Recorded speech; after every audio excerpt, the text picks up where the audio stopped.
Hello everyone. तो आज की वीडियो में हम देखेंगे इम्पॉर्टेंट एनसीईआरटीज़ फॉर यूपीएससी। कौन कौन सी एनसीईआरटीज़ इम्पॉर्टेंट है फॉर यूपीएससी एग्ज़ाम प्रिपरेशन। तो आप सभी को पता होगा कि NCERTs are very important for a beginner and also UPSC बहुत सारे क्वेश्चंस एनसीईआरटी से पूछता है, तो इसीलिए एनसीईआरटीज़ इम्पॉर्टेंट है। लेकिन कौन सी एनसीईआरटी पढ़नी चाहिए, सारी एनसीईआरटीज़ पढ़नी चाहिए या नहीं, कौन से सब्जेक्ट्स की एनसीईआरटी ज़्यादा इम्पॉर्टेंट है, तो ये सारी चीज़ें हम इस वीडियो में देखने वाले हैं। और प्लीज़ इस वीडियो को एंड तक देखना ताकि आपको सारा अच्छे से समझ आ जाए। और सबसे पहले अगर आपने ये चैनल को सब्सक्राइब नहीं किया है तो प्लीज़ इसको सब्सक्राइब करो। तो चलिए स्टार्ट करते हैं। Let us begin now. Why read NCERT, why one should read NCERT. सबसे पहले क्वेश्चन तो ये है, बिफोर लुकिंग एट कि कौन कौन सी एनसीईआरटी पढ़नी है, ये देखते हैं कि why you should read NCERT.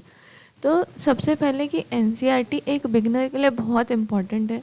इससे आपको एक अच्छा बेस मिल जाता है, एक अच्छी अंडरस्टैंडिंग हो जाती है इन सब सब्जेक्ट्स की, हिस्ट्री जोग्राफ़ी पॉलिटी, जो आपने अपने ग्रेजुएशन में नहीं पढ़ी होगी।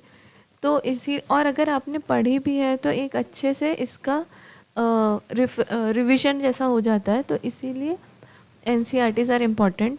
दूसरा ये है कि ये बहुत ही कॉम्प्रिहेंसिव है और बहुत ही इजी टू अंडरस्टैंड है। कोई भी किसी भी इंसान के लिए एनसीईआरटीज़ पढ़ना बहुत मुश्किल नहीं होता है, बहुत इजी होता है। और इसीलिए ऐसा यूजुअली रिकमेंड करते हैं कि जो अभी प्रिपरेशन स्टार्ट कर रहे हैं तो उन्हें एनसीईआरटी से स्टार्ट करना चाहिए। सबसे पहले एनसीईआरटीज़ पढ़नी चाहिए, तो उससे क्या होता है कि आपको सारे सब्जेक्ट्स की एक बेसिक नॉलेज हो जाती है। फिर उसके बाद you can build upon that basic knowledge, और ऐसे ऐसे करके फिर आप जो मेन बुक्स हैं जैसे कि पॉलिटी के लिए लक्ष्मीकांत है, स्पेक्ट्रम है, फिर आप अगर उसको पढ़ोगे तो आपको वो बुक्स अच्छे से समझ आती है। पहले एनसीईआरटीज़ पढ़ना बहुत ज़रूरी है। और तीसरा पॉइंट ये है कि यूपीएससी इससे क्वेश्चंस भी पूछता है। ऐसा नहीं है कि हम एनसीईआरटी बस ऐसे ही पढ़ रहे हैं, यूपीएससी भी क्वेश्चंस पूछता है। ज्योग्राफी की तो एनसीईआरटी जो है वही सिलेबस ही है, और तो कुछ ज्योग्राफी के लिए ज़्यादा पढ़ना भी नहीं होता। तो इसीलिए ये इम्पॉर्टेंट है कि आप एनसीईआरटीज़ पढ़ें। नाउ नेक्स्ट क्या है, विच एनसीईआरटीज़ टू रीड। सारी एनसीईआरटी पढ़नी है या एक भी नहीं पढ़नी है? तो ऐसा भी नहीं है कि सारी पढ़नी है और ऐसा भी नहीं है कि एक भी नहीं पढ़नी। इस वीडियो में हम देखेंगे कि कौन कौन सी एनसीईआरटीज़ पढ़नी है, और मैं इसीलिए ये बता रही हूँ ताकि आपका टाइम थोड़ा सा बच जाए। नहीं तो लोग तो सारी पढ़ने लग जाते हैं, 6 से लेकर 12 तक की पढ़ने लग जाते हैं। कोई 11-12 की सारी एनसीईआरटीज़ पढ़ता है। तो उतना सब सारी एनसीईआरटीज़ नहीं पढ़नी है। मैंने ये लिस्ट कंपाइल किया on the basis of my own experiences and on the basis of जो टॉपर्स रिकमेंड करते हैं उस हिसाब से। तो इसीलिए इससे आपका बहुत सारा टाइम बचने वाला है। तो सारी एनसीईआरटीज़ नहीं पढ़नी, इसमें मैं जो बता रही हूँ वो आप अगर उतना भी पढ़ोगे तो उतना ही काफ़ी है। तो अभी सबसे पहले देखते हैं हिस्ट्री के लिए। हिस्ट्री के 3 पार्ट होते हैं, 4 होते हैं। एंशिएंट, मिडिवल, मॉडर्न, फिर वर्ल्ड हिस्ट्री भी है और पोस्ट इंडिपेंडेंस भी है। तो टोटल 5 ऐसा बोल सकते हैं। बट फिर वर्ल्ड हिस्ट्री और post independence are not very important from prelims perspective, तो है ही नहीं।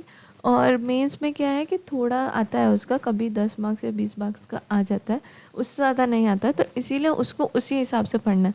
ऐसा नहीं कि पूरा 1 महीना वर्ल्ड हिस्ट्री पढ़ रहे हैं। तो इसीलिए सबसे पहले एंशिएंट हिस्ट्री की ये जो ओल्ड एनसीईआरटीज़ आती हैं वो बहुत अच्छी है, एंशिएंट और मिडिवल, और ये मॉडर्न इंडिया की है। तो ये तीनों एनसीईआरटीज़ मैंने तो यही रेफ़र की थी। अब यहाँ पे यूजुअली लोगों को कन्फ्यूजन होता है कि ओल्ड एनसीईआरटी पढ़ना है या न्यू एनसीईआरटी पढ़ना है। तो हिस्ट्री के लिए ये जो ओल्ड एनसीईआरटीज़ हैं ये काफ़ी अच्छी है, और इसमें बहुत ही अच्छे से सीधा सिंपल लैंग्वेज में स्टोरी बताई गई है, बहुत इजी टू अंडरस्टैंड है। और इसीलिए मैंने ये एनसीईआरटीज़ रिकमेंड कर रही हूँ मैं। वैसे तो आप न्यू एनसीईआरटीज़ भी पढ़ सकते हो, बट इन सब्जेक्ट्स के लिए, हिस्ट्री के लिए क्या होता है कि आप ओल्ड पढ़ो या न्यू पढ़ो, हिस्ट्री तो सेम ही रहती है। तो इसीलिए कोई भी एनसीईआरटी पढ़ सकते हो, बट जो ओल्ड वाली है वो ज़्यादा अच्छी है, वो ज़्यादा सिंपल लैंग्वेज में है और इसमें ज़्यादा नॉलेज है। जो अभी न्यू एनसीईआरटीज़ में है उसमें रिवीजन करते करते करते उन लोग ने उसकी थोड़ा नॉलेज पार्ट थोड़ा कम कर दिया है। तो इसीलिए इसमें फुल नॉलेज है, इसमें ऐसा नहीं है कि स्टोरी फॉर्म वैसा नहीं है। मतलब जैसे कि दो लोग होते हैं ना यूजुअली एनसीईआरटी में, दो लड़का एक लड़की होते हैं, वो लोग कुछ कुछ कहानी बात कर रहे हैं, तो वो सारी चीज़ें इसमें कम है, इसमें फुल नॉलेज है। तो इसीलिए ये वाली एनसीईआरटीज़ ज़्यादा अच्छी है as compare to new NCERTs. हालांकि न्यू एनसीईआरटीज़ भी पढ़ सकते हैं, कुछ प्रॉब्लम नहीं है, उसको भी पढ़ा जा सकता है, उसको भी। तो मोस्टली यहाँ पे तो चॉइस है आपको जो पढ़नी है। न्यू एनसीईआरटीज़ पढ़नी है तो 6th 7th और 8th की पढ़नी पड़ेगी for ancient medieval and modern. और ओल्ड है तो ओल्ड वाली ये तीनों आती है। मैंने तो ये पढ़ा था और मुझे ये ज़्यादा अच्छी लगती है, इसीलिए मैं यही रिकमेंड करूँगी। और फिर नेक्स्ट है वर्ल्ड हिस्ट्री। तो वर्ल्ड हिस्ट्री के लिए ना 2 टेक्स्ट बुक्स हैं, क्लास 9th की है और क्लास 10th की है। 2 हिस्ट्री के टेक्स्ट बुक्स हैं, ये दोनों ही वर्ल्ड हिस्ट्री को अच्छे से कवर कर लेती है। और इतना अगर आपने पढ़ लिया और एक बेसिक टाइमलाइन डेवलप कर ली ये पढ़ने के बाद कि अमेरिकन रेवोल्यूशन कब हुआ था, फ्रेंच रेवोल्यूशन कब हुआ था, ऐसे ऐसे करके आप वर्ल्ड वॉर्स कब हुए थे, तो आपने एक टाइमलाइन जब डेवलप कर ली है तो आपका आधा काम उधर ही ख़त्म हो जाता है। और उतना ही काफ़ी है वर्ल्ड हिस्ट्री के लिए। आपको कभी भी हिस्ट्री में किसी भी चीज़ का व्हेन पता होना चाहिए, वाई पता होना चाहिए, हाउ पता होना चाहिए, कंक्लूजन पता होना चाहिए, बस इतना ही है। इम्पॉर्टेंट पर्सनालिटीज़ पता होनी चाहिए। तो यही सब आपको इससे इकट्ठा करना है, अपने नोट्स बनाने हैं बस। नाउ नेक्स्ट है आर्ट एंड कल्चर। तो आर्ट एंड कल्चर के लिए ये जो फाइन आर्ट्स की एनसीईआरटी आती है, ये it is more than sufficient. ये वाली जो एनसीईआरटी है ये काफ़ी अच्छी है और बहुत इसमें सारा कुछ एक्सप्लेन्ड अच्छे से। तो ये तो मोर देन सफिशिएंट है। इसके साथ आप नितिन सिंघानिया के कुछ स्पेसिफिक चैप्टर्स हैं जो मैंने उसके ऊपर एक वीडियो भी बनाई है। अगर आपने वो वीडियो नहीं देखी है तो उसको देख लेना, उसमें मैंने बताया है कि कौन कौन से चैप्टर्स इंपॉर्टेंट है। तो इसको आर्ट एंड कल्चर की, ये फाइन आर्ट्स की NCERT plus that Nitin Singhania को आप अगर कॉम्प्लीमेंट करेंगे दोनों को, तो that is more than sufficient for art and culture. फिर इसके बाहर से जो आता है तो फिर वो किसी को नहीं आता, और उतना फिर पीएचडी करने की ज़रूरत नहीं है। आपको बेसिक्स पता होने चाहिए जो सबको आते हैं, और वहाँ पे आपको एक कॉम्पिटिटिव एज मिल सकता है। एक एक छोटी छोटी डिटेल्स में अगर जाएंगे तो आप बेसिक्स अच्छे से नहीं कर पाएंगे। इसीलिए सबसे पहला प्रायोरिटी होनी चाहिए कि बेसिक्स करो, अच्छे से करो, फिर आगे जाओ। तो आर्ट एंड कल्चर के लिए दिस फाइन आर्ट्स की NCERT is more than enough. कोई लोग सीसीआरटी पता नहीं क्या क्या रिकमेंड करते हैं, बट वो सारी चीज़ें करने की ज़रूरत नहीं है, इतना टाइम नहीं होता किसी के पास, और इसीलिए टाइम का ठीक से यूज़ करना इज़ वेरी इंपॉर्टेंट। तो ये करो, प्लस नितिन सिंघानिया के कुछ स्पेसिफिक चैप्टर्स करो। फुल नितिन सिंघानिया नहीं करनी है, लेकिन इस बुक को फुल कवर टू कवर पढ़ना है। फिर नेक्स्ट है ज्योग्राफी। तो ज्योग्राफी की ये 4 एनसीईआरटीज़ हैं, ये बहुत इम्पॉर्टेंट है, और ज्योग्राफी तो इसी से ही पढ़ना है, इसीलिए ये वाली चारों एनसीईआरटीज़ बहुत इंपॉर्टेंट है। तो ये है क्लास 11th की 2 एनसीईआरटी है, क्लास 12th की 2 एनसीईआरटी है। इन दोनों को अच्छे से करना है। और इसके साथ अगर आपको कुछ ऐसे डाउट्स होते हैं, कभी कुछ चैप्टर में कुछ समझ नहीं आता, तो यू कैन गूगल इट और you can watch it on YouTube. बहुत सारे चैनल्स हैं, जैसे राज तनिल मैम की वीडियोस हैं, देन अमित सेन गुप्ता है, उसकी वीडियोस हैं। तो आप वो वीडियोस देख के अपने कॉन्सेप्ट्स क्लियर कर लीजिए, उधर ही एनसीईआरटी में ही नोट बना लीजिए उन सब चीज़ों को, और बस इतना ही करना है। जीसी लियोंग भी वो सब भी पढ़ने की ज़रूरत नहीं है। This is more than enough for geography. और इसी में से क्वेश्चंस आते हैं और कहीं से नहीं आते। तो इसीलिए कोई भी सब्जेक्ट में your main focus should be कि कॉन्सेप्ट क्लियर हो जाए, अंडरस्टैंडिंग बन जाए, रट्टा मारना नहीं है, क्योंकि यूपीएससी रट्टा मारने से होता ही नहीं है। इतना बड़ा सिलेबस है, इतना सारा है, रट्टा कैसे मारोगे। तो इसीलिए कभी वैसा सोचना भी मत। मोस्टली जब कुछ भी पढ़ते हो तो उसको अंडरस्टैंडिंग पॉइंट ऑफ व्यू से पढ़ो, उसको समझने के लिए पढ़ो, और फिर वैसे करके आप बहुत सारी चीज़ें अपने लिए इजी बना सकते हो। जब हम याद करने को जाते हैं तो कुछ याद तो रहता नहीं, हमारे माइंड की कैपेसिटी होती है, आप सब कुछ याद नहीं कर सकते, लेकिन अगर आप समझ रहे हो तो आपको याद करने की ज़रूरत नहीं पड़ेगी और फिर चीज़ें ईजी हो जाती है।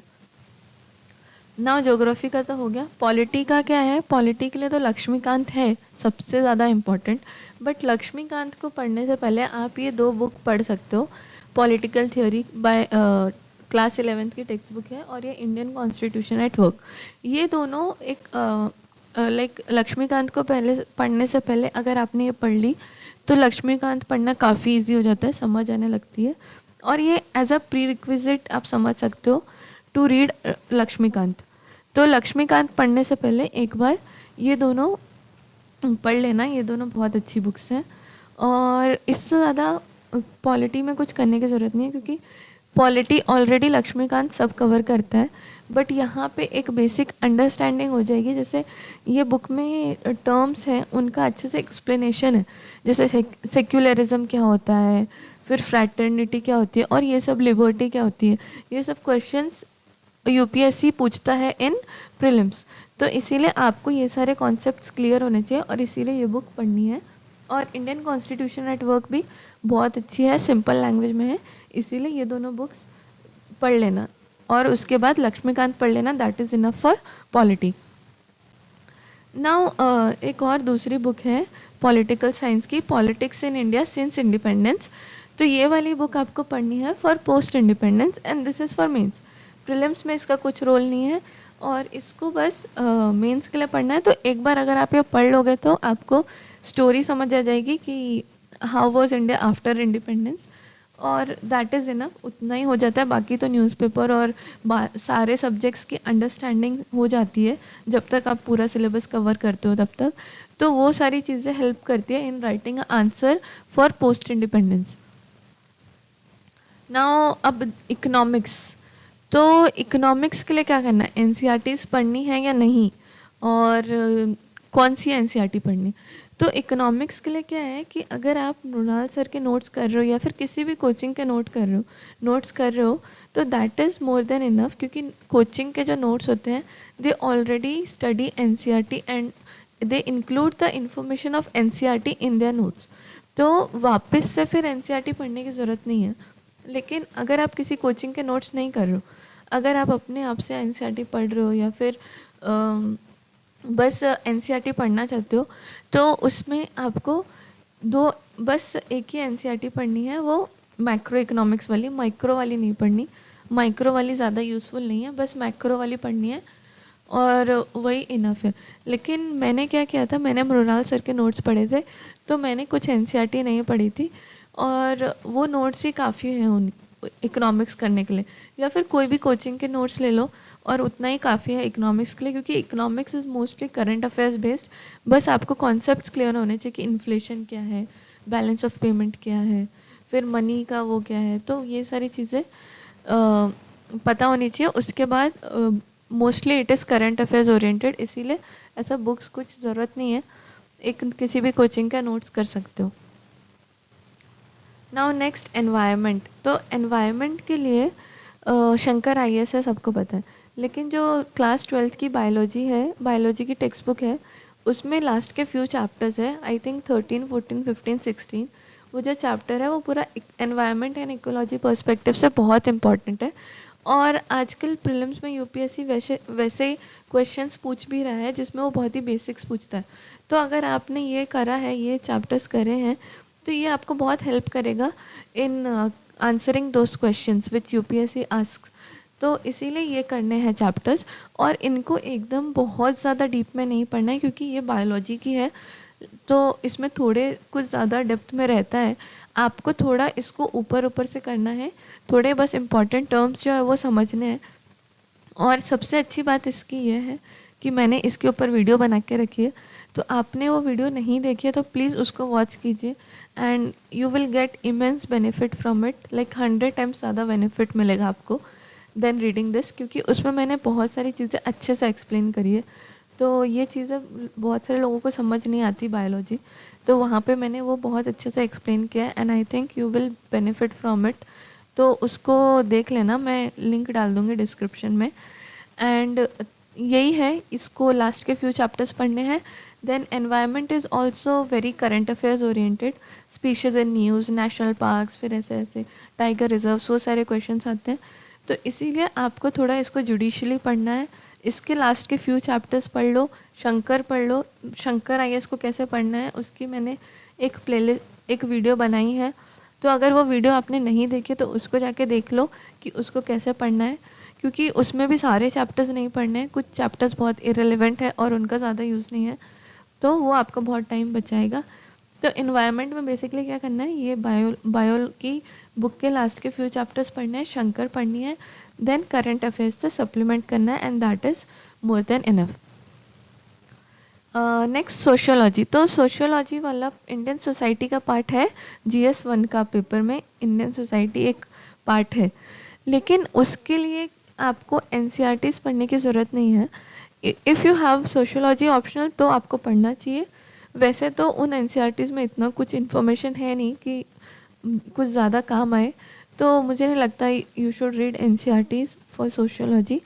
Instead what you can do is coaching के नोट्स पढ़ लो इंडियन सोसाइटी पार्ट के लिए, या फिर इंडियन सोसाइटी पार्ट के हर एक टॉपिक के ऊपर अपने खुद के नोट्स बना लो, और ये क्या इसको सप्लीमेंट करते रहो with current affairs and examples. Indian society में एग्जाम्पल्स का बहुत इंपॉर्टेंट रोल है और वो बहुत इंपॉर्टेंट रोल प्ले करते हैं, तो एग्जाम्पल्स आप अच्छे रखो, और ये एग्जाम्पल्स आपको न्यूज़पेपर से कलेक्ट करने हैं, और बस इतना ही है। तो सोशियोलॉजी के लिए आप किसी भी कोचिंग का नोट्स ले लो, या फिर गूगल करके अपने खुद के नोट्स बना लो और उसको सप्लीमेंट करो with newspaper reading and examples.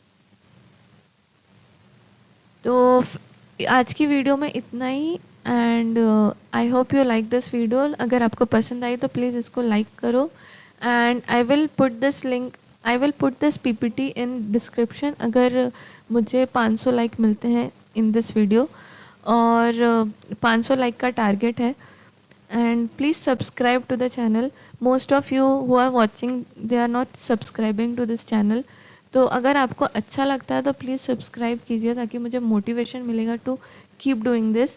And thank you for watching it.